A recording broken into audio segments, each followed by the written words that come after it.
Welcome to this webinar that is hosted by FIP on the pandemic, according to the pandemic on COVID-15 or 19, sorry.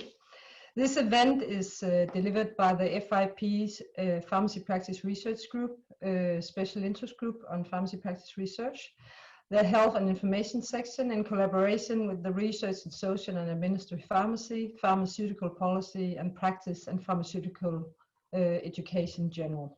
Thank you. My name is Charlotte Rossing and I'm from Denmark due to the flags in the background. I'm the Director of Research and Development at Pharmacon, the Danish College of Pharmacy Practice. I'm also serving as the Vice Chair of the FIP Special Interest Group on Pharmacy Practice Research, and you have my contact info here and also my Twitter account, and you're very welcome to approach me if you have any questions or comments. Thank you. So these webinars are all part of a series that is made by FIP, and they are to provide relevant information and guidelines for pharmacists and pharmacy workforce on the corona pandemic that we see in these years or these months, so many places all over the world. To share and discuss strategies adapted by pharmacy leaders and workers, including the member organizations in response to the pandemic, to describe the sector of area-specific implications, innovation approaches adapted across science, practice and education, engage frontline workers of the health and pharmacy workforce to know about the realities around the world, and discuss the implications of the pandemic on issues such as safety, supply, shortage, that can come as a result of the COVID-19 across our nations and regions. We have so much knowledge that we need to share. And finally, to access and discuss the evidence behind treatments and progress in the development therapy tests all around the world. Thank you. If you have any ideas or initiatives or feedback to us, please send an email to Lina at fip.org. So please write her if you have any sort of feedback on this specific series of webinars hosted by FIP. Yes, please.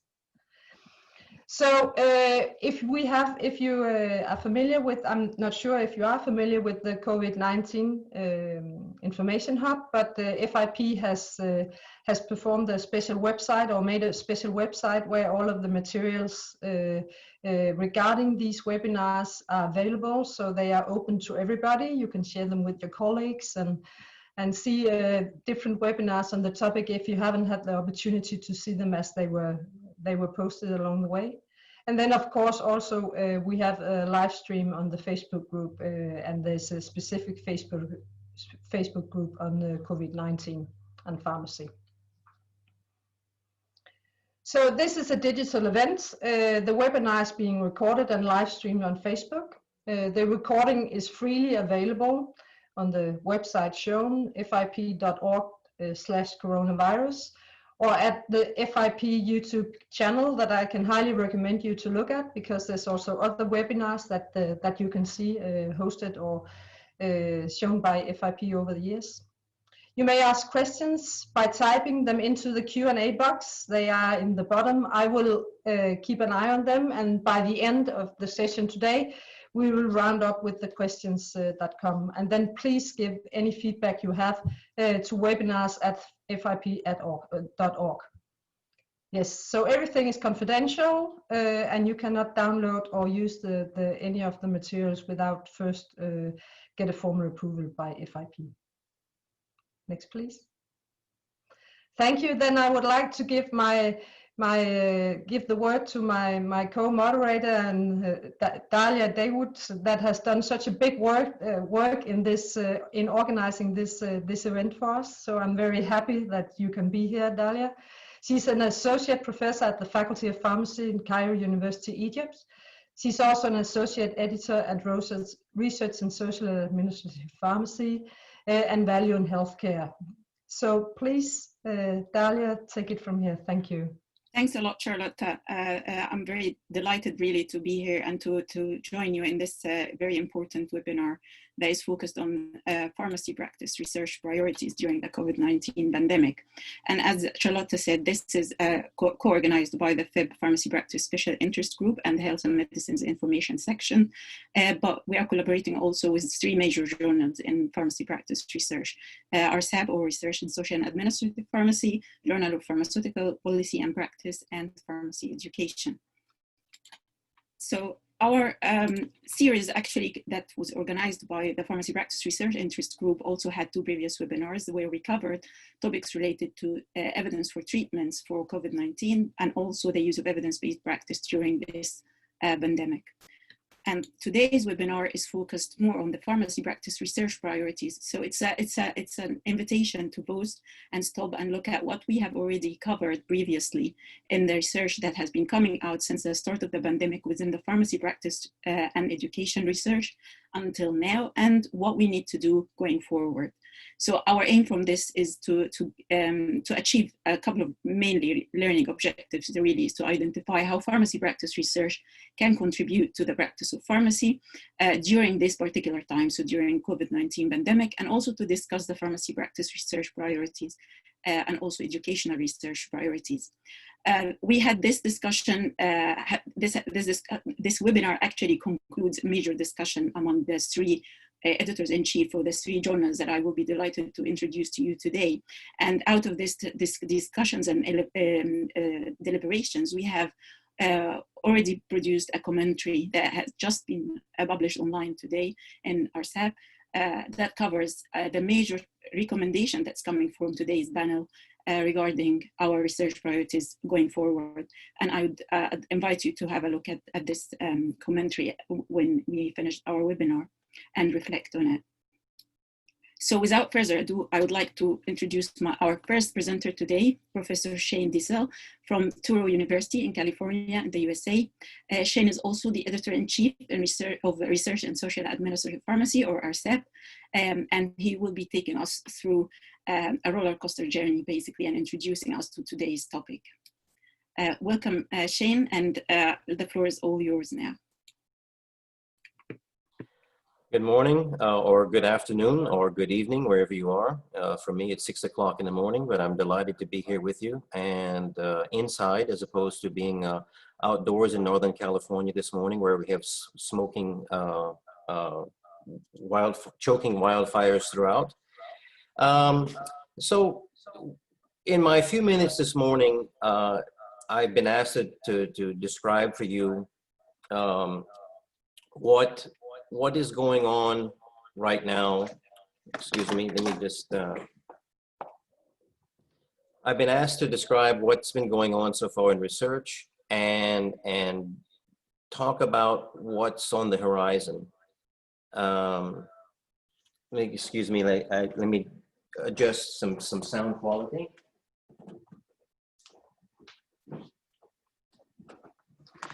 My apologies. What I want to emphasize is that there's been some discussion about departing your usual stream of research for COVID research specifically. And I would add that good research in COVID-19 is really not just someone departing the usual research stream to focus entirely on COVID-19. Rather, the best research that we have seen to date involves people who already have a solid research stream elsewhere and are able to adapt that to COVID-19, whether they are studying supply chain issues, whether they are researching epidemiological considerations, medication safety, whatever the case might be. They are able to tailor and adapt their existing research and use strong foundational theoretical models in order to evaluate different aspects of our handling the virus as well as our response to the virus. So again, the beginning, the middle, and the end of good research is in solid theory. And I will go over a few papers that we've published so far in RSAP and also some needs that we have from the future. But some of the best research that we've seen has employed things like the health belief model, the trans-theoretical model, self-efficacy theory, locus of control is considered ecological models, implementation science, systems reengineering, and those are the things that we've seen that have guided the best research to date on COVID-19 and our response to it. Some of the, I'll review a few of the papers that we've published in RSAP so far, and a few I've seen elsewhere. One of the first papers we received was an early response by pharmacists in Macau, and this was a very nice paper in the sense that it demonstrated or evinced how quickly pharmacists are able to mobilize. Given that we always see in papers that we're the most accessible healthcare professional and so forth and so on. But when it's not applied appropriately, that statement that we're the most accessible health professional almost becomes a little bit banal, if you will. So when applied appropriately, we get to see it in action. So when Carolina Ng, the author of this paper, described how quickly pharmacists were able to mobilize in Macau, and of course Macau is very geographically and culturally proximate to the epicenter of the virus in Wuhan. We see that pharmacists were able to be involved in supplying masks and surveillance of suspicious cases. Before there were formal contact traces, pharmacists were actually utilized in sort of an informal mechanism of contact tracing that was very effective in containing the pandemic in that region of China. We saw another paper from Colombia, very interesting paper called a route proposal, which demonstrated various algorithms for when patients visit the pharmacy, because pharmacists have always been there, of course, when persons approach who may have a cold, may have asthma, may have allergic rhinitis, may have influenza, and now may also have COVID-19. So it becomes that much more complicated for the pharmacist dealing with these myriad issues and myriad diseases. And we saw a really nice paper from these folks, again, from Colombia, who were doing research along this sort anyway, in terms of systems re-engineering and trying to pattern the way that pharmacists are best able to handle not only the pandemic, but various situations. So again, they adapted their research elsewhere and included this in the pandemic research.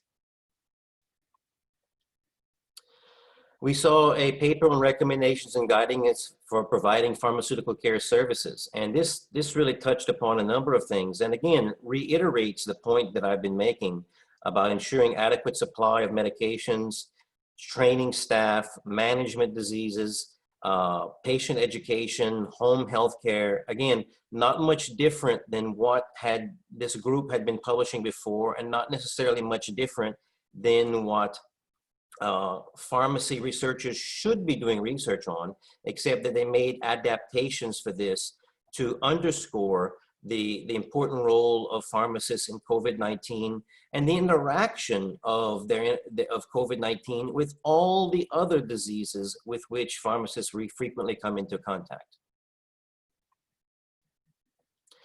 We saw innovative strategies for clinical pharmacists. We've seen, again, this is some research back in China.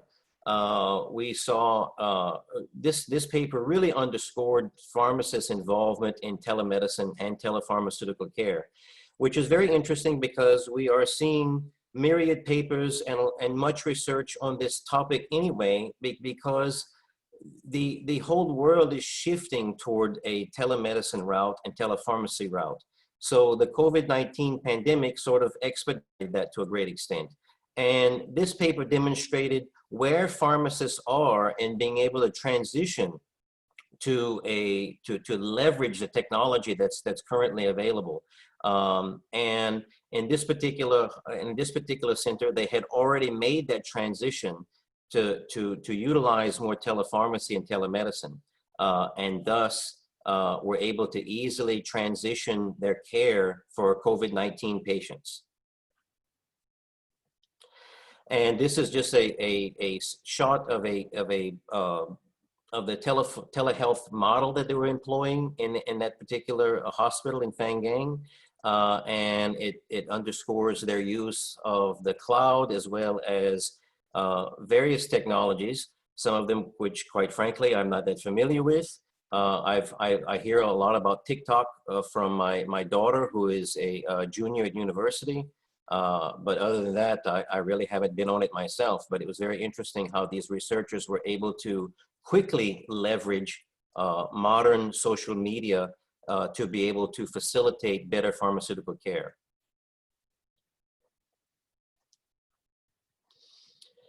Lovely papers from some folks at the RCSI in Ireland on the front line against COVID-19, community pharmacists' contribution. And again, these are public health researchers. They're in pharmacy, but they have been, this particular group at the Royal College of Surgeons in Ireland has been involved in public health initiatives for the last 2 and 3 decades.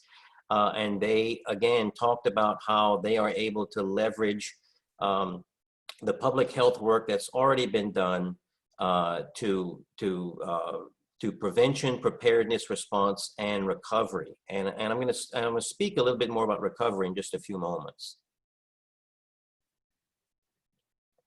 And again, they talked about, in the UK, there's a major focus on managing minor ailments. And I know that they have a number of programs there. Perhaps one of our other speakers will talk about that a little bit. They again emphasized how we should continue promoting medication adherence, even in the midst of the pandemic. Dalia? Underscoring what I've been saying, a wonderful piece of research by Ronald Corico suggested that we employed the health belief model when we are counseling patients with regards to COVID-19. Next. And it reminds me something that I was just teaching my students the other day. You know, we're in the United States, as you might know, we're faced with this sort of social media arguments all the time. We have a lot of conspiracy theorists who believe that, you know, they shouldn't wear a mask and so forth because it's government takeover. But then the response to that has been quite unfortunate, is that the response has often been to call these people idiots and so forth and so on. And it's really made sort of like a toxic stew of conversation. And Corico said that we should employ the health belief model when talking to patients who are hesitant to wear a mask or not do the things that would minimize risk related to COVID-19, and treat them just as we treat any other patient who might be hesitant to take their medications properly or hesitant to take on lifestyle changes that they should incorporate in order to maximize their health. Next.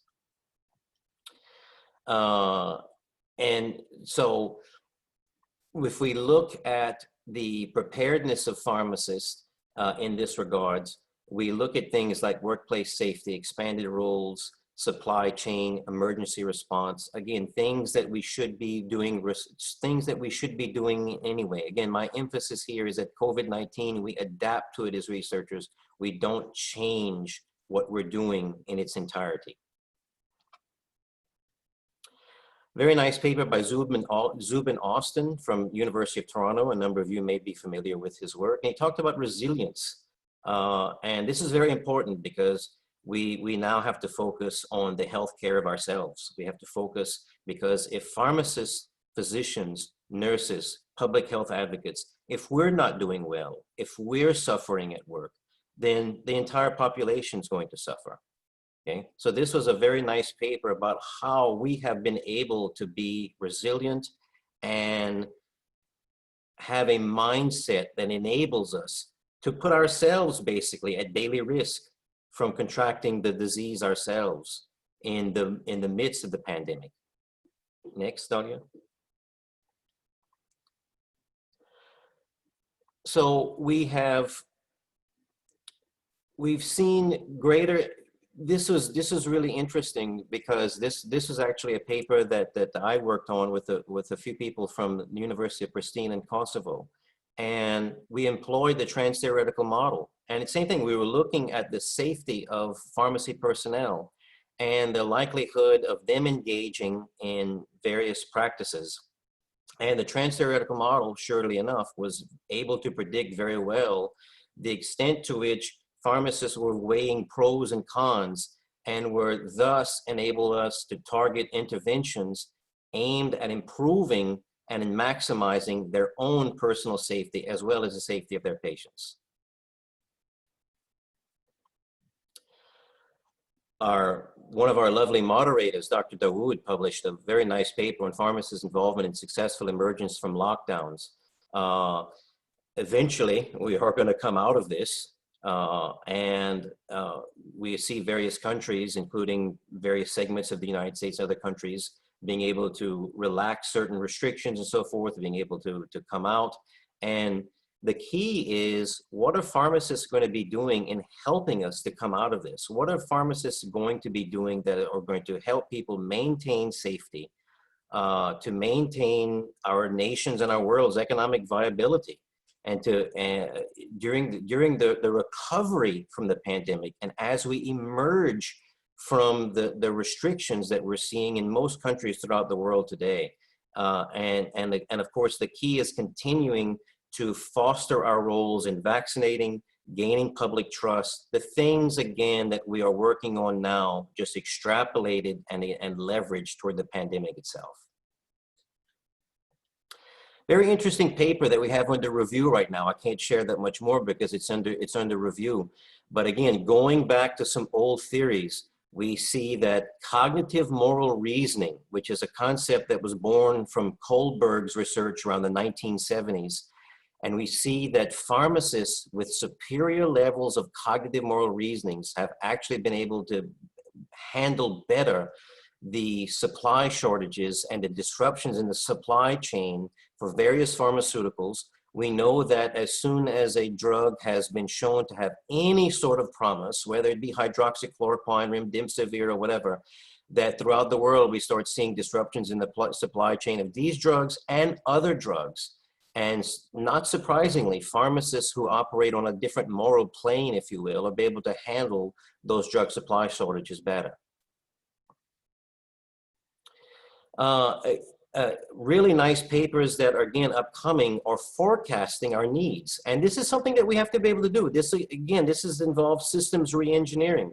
We need to be, if we're going to be immunization hubs, as we should be, as we are striving to be, then we need to be able to forecast what are going to be our priorities and our capacity in handling influenza vaccinations, COVID-19 vaccinations when the vaccine does become available, and all the other things that we have to do. So this sort of forecasting, we're beginning to see a few papers on it, and it's very critically important. Dalia?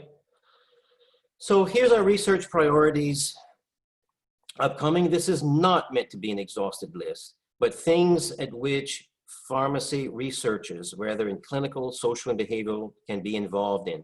The therapeutic effectiveness, obviously, of various vaccines and drugs that have putative cures or putative symptomatic relief. Pharmacists and pharmacy workforce personnel, expansion of roles, which again, we'll continue to do, and I'm sure Ian and Zahir are both going to talk about those things. Systems re-engineering, forecasting educational and labor needs, piloting and evaluation of interventions in various media, in various populations, in various pharmacy practice settings. We continue with additional research priorities. The pharmacy workforce, resilience, safety of pharmacy personnel themselves, telepharmacy, and other alternative models. It is already being said that COVID-19 is going to change the world forever. We don't know how true all of these things are. It has already made an indelible impact. So how is pharmacy going to adapt to a quickly changing world? We need to be involved in epidemiological investigations.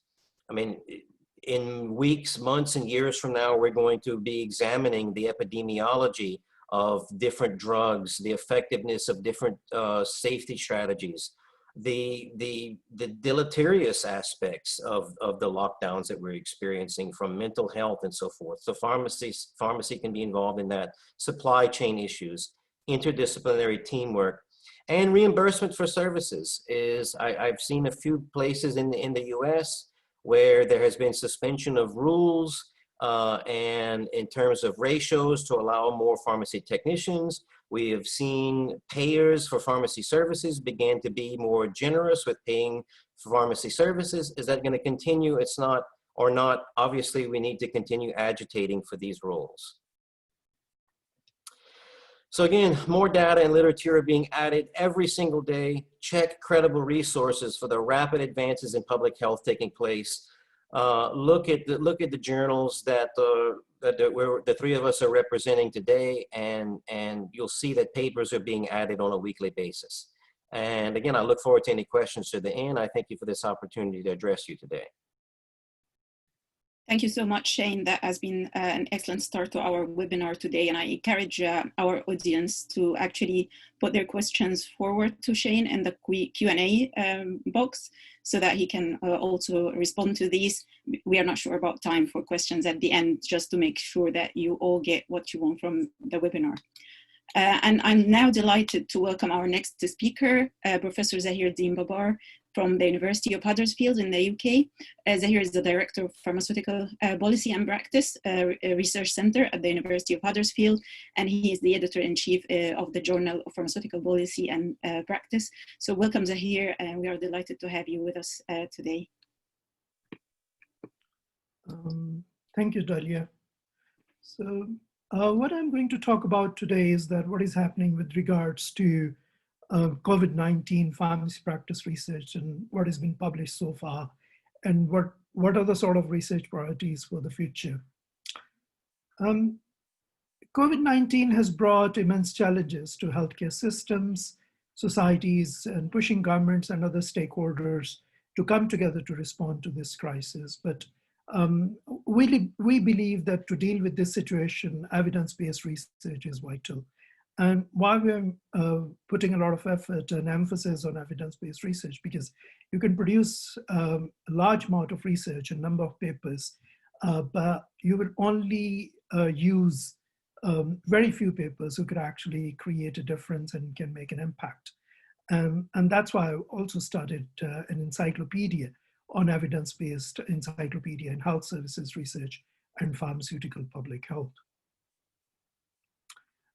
Research in pharmacy, research is not just for academics, but it's about the real issues that affect patients and pharmacists. So I think we have gone past that stage where we're just talking about research in academia, but actually we see that it's more sort of evidence-based and it's impacting on patients and pharmacists on a daily basis. And what sort of research we are talking about? In pharmacy practice or public health research space, we are talking about two distinct domains of research. And one is medicines related research, which is pharmacoepidemiology or the use and access to medicine. And the other research could be more towards pharmacy related research, which is public health pharmacy, which is related to pharmacy services. And pharmacists, by and large, majority of, all parts of the world, they're involved in either in medicines related research or pharmacy related research. And in both sort of research, we are looking at original research articles, systematic reviews, meta-analysis, editorials and commentaries and things like that. But as Shane Dizal has described in his presentation, it's actually the methodologies which make a lot of difference. So if you're a good researcher with good methodologies, then of course, you will be able to make a difference. So we see a lot of pharmacists are actually involved in medicines related research, and which is related to safety and effectiveness of these medicines. So the people are publishing meta-analysis and systematic reviews on the safety and quality of these medicines and things. And the second we have is actually the pharmacist and COVID-19 research. And we see that a number of papers are actually coming to this space. But looking in this domain, we only see that there are very few evidence-based studies in pharmacy and pharmaceutical public health space. For example, we published a chapter just recently in Pharmacy Practice Research Methods book, in which Christine Bond wrote that there are only 39 systematic reviews or Cochrane reviews which are related to pharmacists. And in many of these reviews, the pharmacists are not the main focus. So we talk a lot about pharmacy practice research or pharmacy research, but actually, if you look at real terms, we didn't really see a lot of this basically converting into evidence-based or converting into policy and action and things like that. So most of this is coming through academic research. So evidence-based studies has provided guidance in the past, but we need more of this. And we see a lot of this is coming through. For example, if you go through ResearchGate, you would see 88,000 research articles in the COVID-19 space. And I just checked about 6 weeks ago, and this was like 65,000, and now it's 88,000. There is a policy guidance from FIP, CPA, Royal Pharmaceutical Society, and there are thematic series in different journals, including RSAP and Journal of Pharmaceutical Policy and Practice.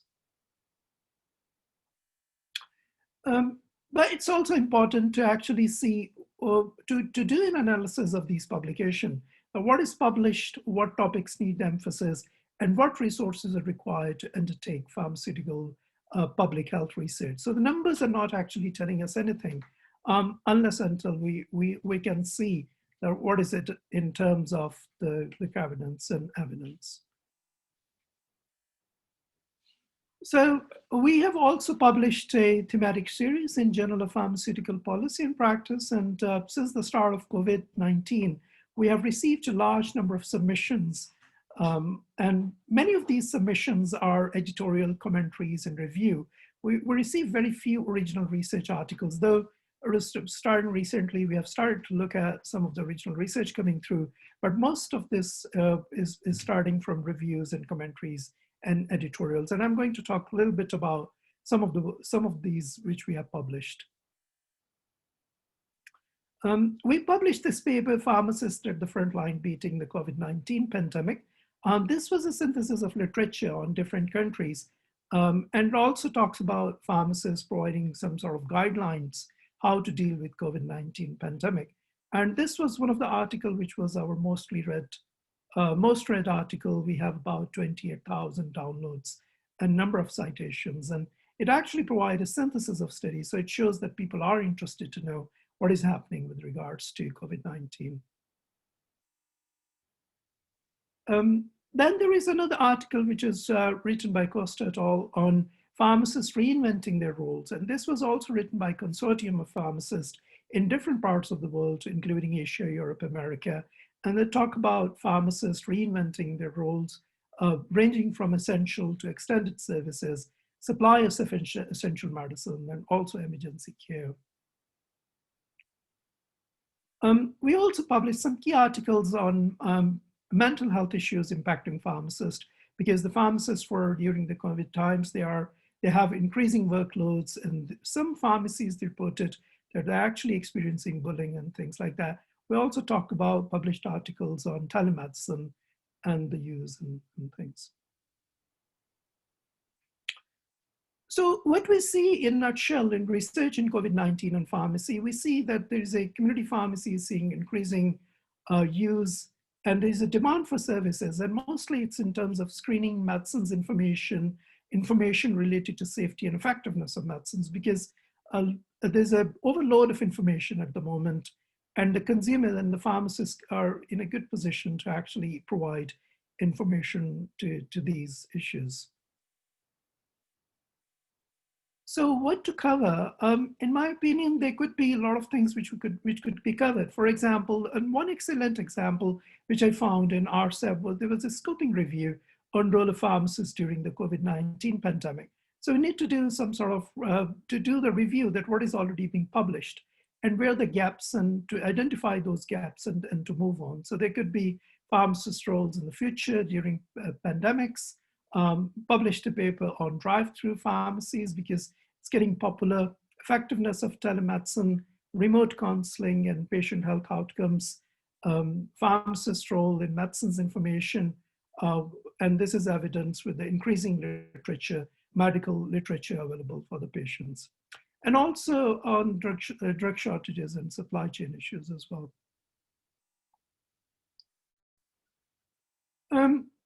And the medicine supply, this is becoming a big major issue, because we have seen during the COVID-19 that this is an issue. The shortage of medicine, this has not only impacted low and middle income countries, but also high income countries. So we see the shortage of medicines, and this actually sort of bring back a lot of weaknesses in the supply chain. And the pharmacists are in a very good position to actually look at that. Another issue could be substandard and falsified medicines. And with this COVID-19, when we are emphasizing to use newer medicines and a lot of medicines, we see the price hikes. And we also see the medicines which are circulating with a questionable quality and safety of pharmaceuticals. And this is more evident in many low and middle income countries where the people pay majority of their expenditures out of pocket. So this becomes a vital issue. So what is needed to produce evidence-informed research in COVID-19? Of course, as I said, synthesis of literature. So we see some sort of systematic reviews or scoping reviews of literature coming through pharmacists and COVID-19, but we didn't see many of those. So I think in the future or in the coming few months, or we would see more of those coming, and people can actually work on those reviews to see what is published and whether what is published could be used in terms of evidence-informed research or not. And then of course, understanding of methods, because you can use these methods to do whether it's a COVID-19 research or not. You also need to have understanding of health systems, clinical knowledge, as well as the pharmacy knowledge. But to me, the most important thing is global versus local understanding of health systems and use. But the last key thing is that how this research would be used. And I think this is the first question which you need to ask yourself if you are starting your research project, that who will be your end user and how you're going to use this research. Thank you. Thank you so much, Zahir. That was really helpful.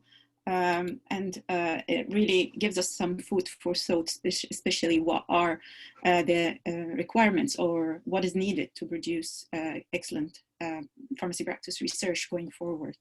Again, I encourage you to put your questions to Zahir forward in the Q&A box. And now I am delighted to introduce our next speaker for today, Professor Ian Bates from the UCL School of Pharmacy. And Ian is the director of FIB, Global Pharmaceutical Observatory, and is also the editor-in-chief for Pharmacy Education Journey. So welcome, Ian, and I'm delighted to welcome you today to cover topics related to pharmacy education going forward during this pandemic. Thank you very much, Dalia. And thank you very much for hosting it, and my previous presenters as well. It's been a fascinating insight so far. I'd like to focus on education and workforce in this concluding part of the seminar today, and in particular give you some high-level overviews of three areas of evidence, really. One is a very recent survey conducted by FIP.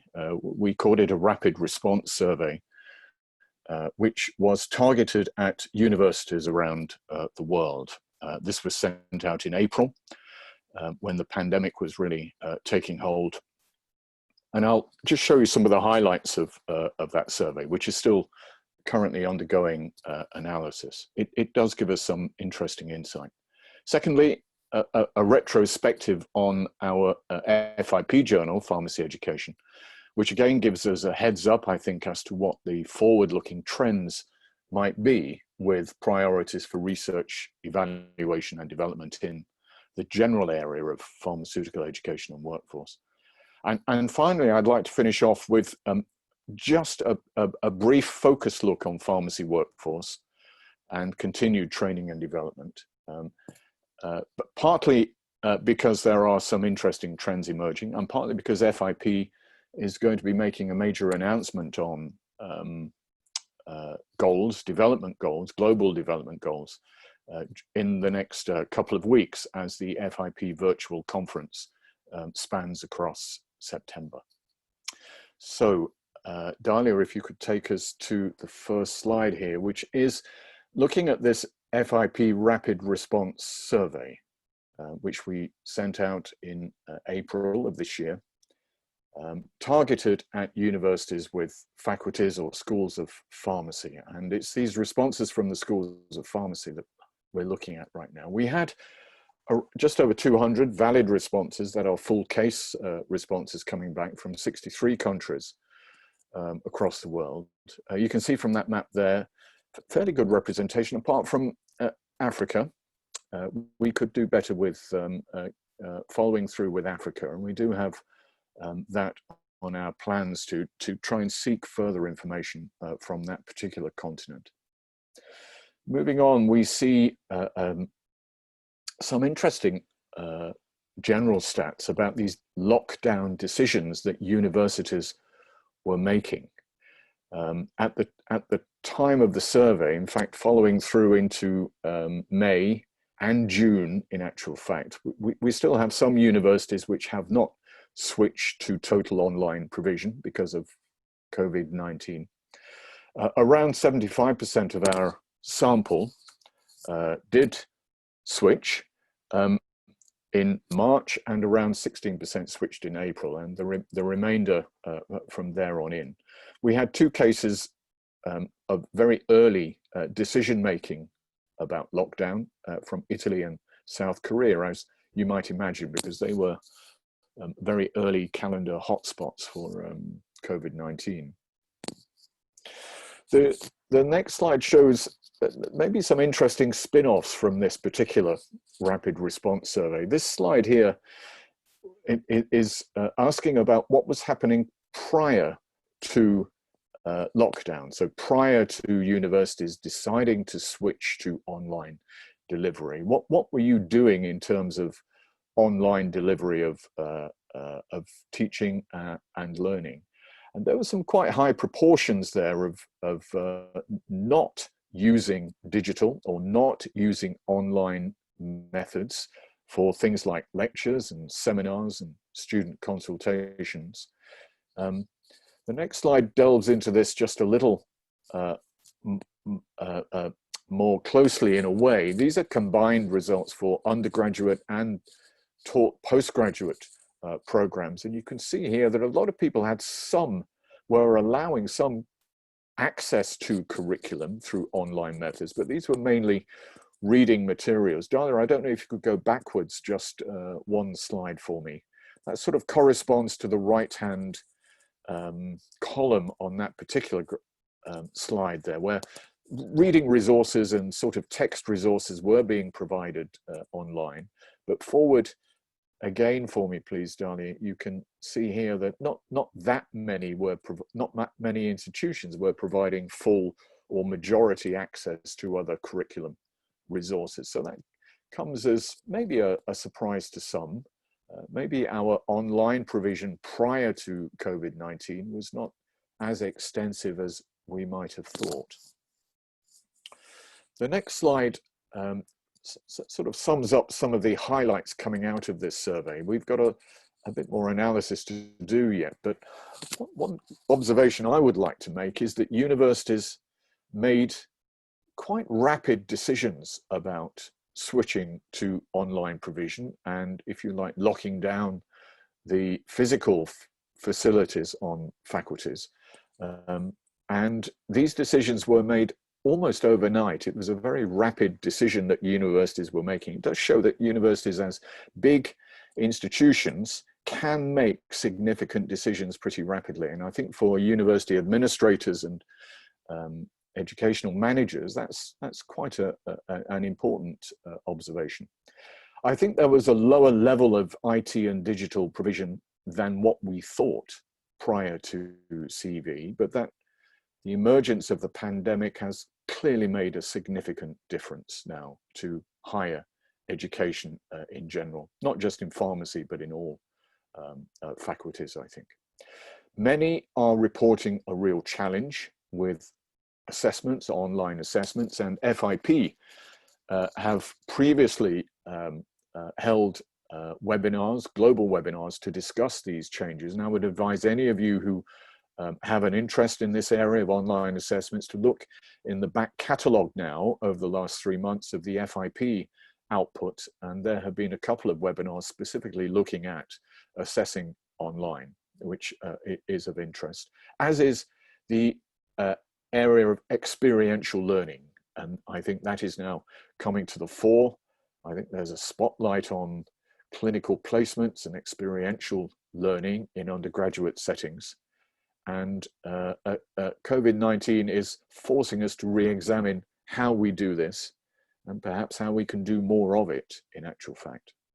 And of course, the obvious things about the social restrictions and the physical access to faculty spaces is something which all universities are being challenged with right now. But those very general headline areas there do require more focus, I think, are in terms of a research and evaluation capacity. Moving on to my next short collection of evidence, and this was a retrospective of the Pharmacy Education Journal submissions over the last 10 years. This was an archival study, so we were looking back in our archives and we sampled from years. It's not a census, a complete record. We might do that later on, I think, once we've got a bit of breathing space, but this was a sampling of going back about 10 years, just to see who has been at the fore for looking at educational, pharmaceutical education, research and development. Again, I can't present all of it in the time we have today. Here are some couple of headlines on the slides, though. First of all, from a geographical perspective, Europe, North America, that's America and Canada, and Western Pacific, which is mainly being driven by Australia and New Zealand.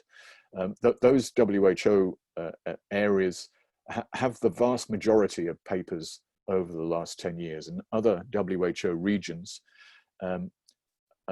not so many submissions to the journal based on this particular sample. And I think that's an important headline, which I'll come back to very shortly. Just a click forward, Dahlia, would show we did look at a sort of trends analysis of submissions. And although that diagram perhaps is looking a bit chaotic, it tells a couple of stories. One is a general increase in submissions from North America and Western Pacific, maybe a general decline in submissions from Europe, despite having a majority share when we add it all up together, and an uptick from the other WHO, in the other important WHO regions as well. So there is an uptick going on with Africa, EMR and SEER and South America. Not as much as I would like to see, and we really need to see how we can enhance that. Clicking forwards, Dahlia, just a couple of slides on some interesting angles on this. Since over the last 10 years, there's been a general upward trend in manuscripts associated with educational technology. I'm sure everyone listening in on this conversation now would expect to see a sharp rise in that trend, and indeed we're beginning to see it already. We are publishing a collection of case studies which we obtained from our first, from the rapid response survey I mentioned a few moments earlier on. We're hoping to have this collection of innovative case studies in educational technology as driven by COVID-19 published within the next 2 weeks. And we'll have that available online for anyone who wishes to have a read through. There are about 30 universities have submitted a case study on their technology enhancements. The next slide looks at another big area of interest, which is related to this geography question, and that's transnational collaboration in pharmaceutical education research, which again is showing a good general increase in trend over the last 10 years. And it's something which I'm particularly interested in, because pharmacy education as a journal has two overriding principles, actually three overriding principles. One is it's free of charge. The second is that we want to foster younger faculty to get a hand in on pharmaceutical education, and we encourage young faculty to contact us with manuscripts, and those whose first language is not English as well. We go to great lengths to help non-English speaking faculty members. And I think inter or transnational collaboration is a part of that. The next slide just delves a little bit deeper into this transnational collaboration. Look at the orange bars there. These are inter-country collaborations based on income levels, the World Bank income levels. And you can see that the middle income countries, upper and lower middle income countries, tend to do more of it than others. But I am most interested in how we can get better research kickoff, research support, evaluative support for low and middle income countries in education and workforce research. So the headlines from this particular look back on trends is that evaluations in educational technology are being accelerated by CV-19, as you might expect, but this is an acceleration on an increasing trend anyway. The case studies we are very interested in, and we want to get these out there and get as much outreach as possible as we can.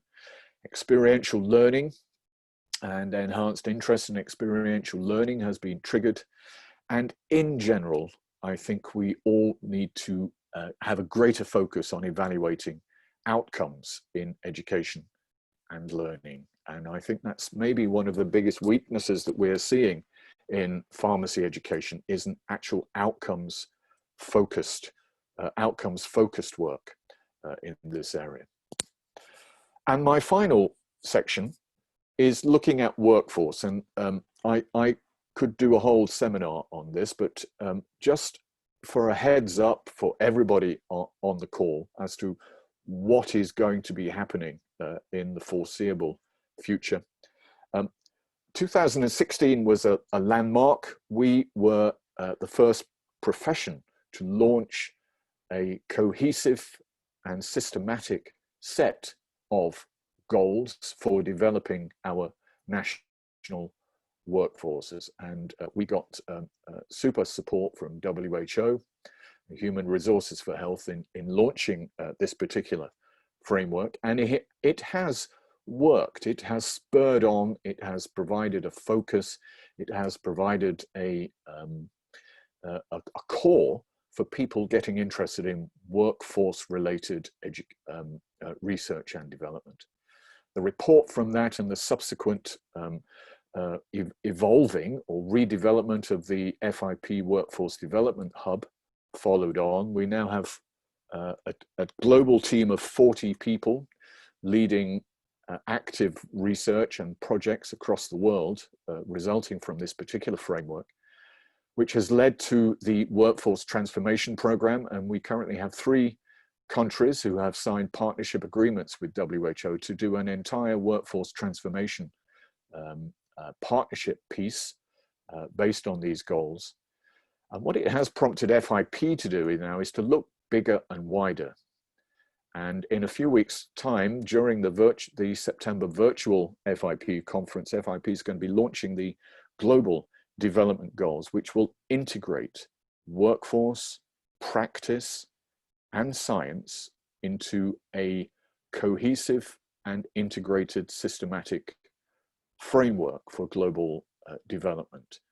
And I'm hoping this will in turn precipitate a renewed and enhanced interest and effort in all of these areas of workforce and education, practice and science in a cohesive and systematic way. This is the major benefit of having global goals such as this. So I'm drawing towards the end of my part now. What's the workforce priorities in relation to COVID? Well, firstly, I think an academic systems focus. COVID has without doubt focused our minds from an academic perspective on capacity, early career training for pharmacists, which universities should be engaged with for sure, and the quality assurance of new ways, new modalities of delivering, certainly initial education and training. And I think that quality assurance element does need a very close and evidence-led look, I believe. Secondly, there are key workforce challenges. So advancing our profession forward, so advanced and specialist development, competency development across a whole career, particularly in relation to the new challenges of COVID, dealing with pandemics, public health messaging, pharmacies and pharmacists as access points for delivering healthcare, as our previous panelists have very articulately pointed out. And thirdly, from my perspective, evidence and data. So what is the impact of workforce? What is the impact that we have? This is a workforce issue. It's not just a pharmacy practice issue. It's a workforce issue as well. So we do need to make sure that we prioritize data and not just workforce intelligence, but practice intelligence and educational intelligence as well. My final slide, I think, is about how we need to bring this all together into a global coherence. I mentioned that FIP is launching global development goals, which are integrated. Well, here they are: practice, science, and workforce. For workforce, read education as well. These two things are, in my head, synonymous. This is a major announcement and will hopefully help to support and shape research and development in our profession over the next 5 to 10 years. As a summary, for pharmaceutical education in relation to this webinar today, which is COVID-19 sort of driven, we need better outreach, certainly LMIC and ways of supporting low and middle income countries to engage and to contribute. The upward trend in IT and digital evaluation needs to continue, if not accelerate, as is a focus on experiential learning and more focus on outcomes. And workforce has now become a much more complex and integrated challenge for all of us. And we need to rise to that challenge. And I'm hoping this webinar will partly contribute to stimulating interest in that. Thank you, Dahlia, so much for helping me with those slides. I think I've Thank you come so to the much, end now. Ian. That was a great finale for our focus today on both practice as well as education to prepare pharmacists, and also to signpost us what is the main research priorities that we have going forward.